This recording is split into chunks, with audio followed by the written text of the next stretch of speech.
ఇంకొకటి మనం ఇంపార్టెంట్గా చెప్పాల్సిందంటే పుట్టుమచ్చ క్యాన్సర్. రొటీన్గా పుట్టుమచ్చ క్యాన్సర్స్ కూడా చూస్తుంటాం, దాన్ని మెలనోమా అంటాం. మెలనోమా అంటే ఏంటంటే ఏదైనా మన బాడీలో ఉన్న పుట్టుమచ్చ క్యాన్సర్గా చేంజ్ అవుతుంటుంది. సాధారణంగా చాలా మంది అంటే పుట్టుమచ్చల్లో కూడా క్యాన్సర్ వస్తుందా అంటే అవునండి. ఈ మెలనోమా అనేది అస్సలు మంచి క్యాన్సర్ అయితే కాదు.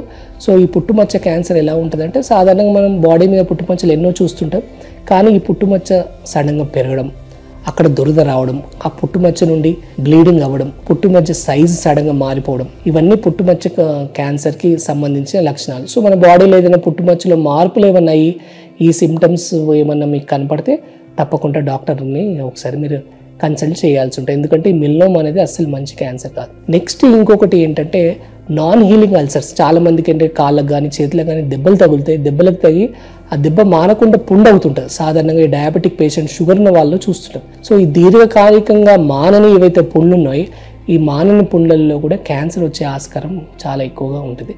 సో దీర్ఘకాలికంగా మానని ఏవైనా పుండ్లు ఉంటాయి దాంట్లో కూడా క్యాన్సర్ వస్తుంది. సో ఒక్కసారి డాక్టర్ని తప్పకుండా మీరు వెళ్ళి కన్సల్ట్ చేయాల్సి ఉంటుంది.